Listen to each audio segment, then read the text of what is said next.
Hi guys and welcome back to the channel, and today we're going to be doing our week 1 of our Premier League predictions. I'll quickly go through the rules. So if you have a correct result you get 2 points, and if you get the correct score you score 5 points. So right now it's 0-0 because this is the first week. Let's start with the first game, Liverpool versus Bournemouth. I've gone with a 3-1 win as Liverpool have got so many additions this year. Even though they lost the Community Shields, I still think they're a very strong side and I think they'll easily walk past Bournemouth. Yeah, I've gone 2-1. Liverpool going forward look really, really strong, but defensively they've got a bit of weakness. Bournemouth defensively, they've lost their keeper and their defenders, but they've managed to keep hold of their attackers, so I can see them scoring. I've gone 2-1 Liverpool. Next up, Aston Villa Newcastle. I've gone for 2-1 Newcastle win. I just think Newcastle are stronger than Villa. Villa haven't really had a great transfer window. Neither have Newcastle not been able to convince many players to join them. I think it'll be close, but I think Newcastle will edge it 2-1. Without Isak, I'm not sure where Newcastle are going to get their goals. Watkins scoring for fun in pre-season for Villa. Tight 1 each for me. Next up, Brighton versus Fulham. I think this will be quite boring. I think they're both quite equal, and I think it'll just be 1 each. Not much excitement. Yeah, Fulham haven't really done any headline transfers. Brighton, they're constantly being linked with selling players. Depends who they can keep hold of. I'm not really sure, but I've gone a 2-0 Brighton. Next up, Sunderland versus West Ham. Obviously Sunderland have just got promoted via the playoffs and they have made some really good additions, including like Granit Xhaka. Premier League experience is needed for them. But I do think West Ham will win this 1-0, quite close though. Yeah, Sunderland have spent millions and millions. Be interesting to see whether it works. Too many new players, who knows? West Ham under Potter haven't really set the world on alight. I've gone I've gone 1 each purely just for the home fans there. 1 each. Next up, Spurs versus Burnley.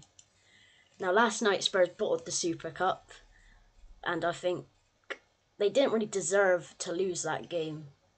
But it's Burnley who they're playing, another team that's just got promoted, and I think it'll be a 2-0 win. Easy for Spurs. Yeah, I've gone a comfortable 2-0 as well. Spurs being Spurs, but Burnley, yeah, they're gonna. It's gonna be a long, hard season for Burnley, unfortunately, and Spurs obviously with Europe this year, I think it'll be a comfortable 2-0. Next up, Wolves versus Man City. In recent years, Wolves have been a bit of a bogey team for City, I'd say. But I do think City will win this one 3-1. They've had some really good additions to their squad this summer. I think it'll be quite easy for them, though. Yeah, I think Man City comfortably. I fear for Wolves this year. We've lost a few of their really important players. I haven't really signed anyone yet. I've gone 2-0 City, but this could be a hammering. But I've gone 2-0. Next up, Chelsea versus Palace. A bit of a London derby, and Crystal Palace obviously just qualified for Europe. They lost their appeal and they've gone down to Conference League, but I still think their fans will be happy with Europe either way. So they just won the Community Shield as well. And I don't think Chelsea, they're still a strong side, Chelsea, but I don't know if they're top two. So I'm just going to say a 1 each draw. I think it'll be quite a close game. Yeah, I think Chelsea will win this. Will edge it. Palace obviously depends what happens in the next couple of weeks. Gay, Eze, um, Chelsea have just bought half the world, haven't they? But club world champions did play well. I think home advantage 2-1 Chelsea. Next up, Notts Forest Brentford. Nottingham Forest, they had a great season last year, but I don't know if they'll be as strong this year. Obviously, Gibbs White stayed, but Alanga left. I don't know. I think they'll still edge out Brentford 1-0.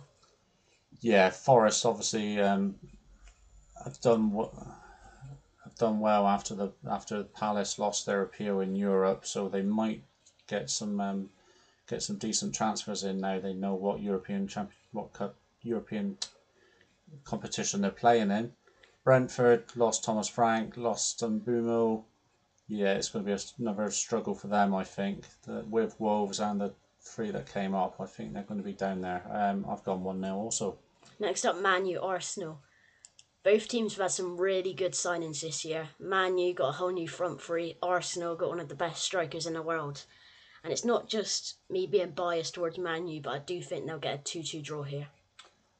All week I was saying one each, but then when I entered this prediction, just changed it at the last minute. Don't know why, but fingers crossed. 2-1 United. Now on to the final game, Leeds versus Everton. I think it'll just be 0-0. Both teams, I think, could get relegated. Maybe not Everton, though, because David Moyes, after they appointed him, they've done quite well.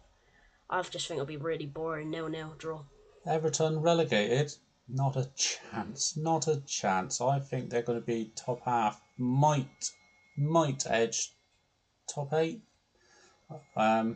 Yeah, Leeds, even with home advantage, can see it. 2-1 Everton. Thanks for watching this week's Premier League predictions. Make sure to like and subscribe, and I'll see you in week 2.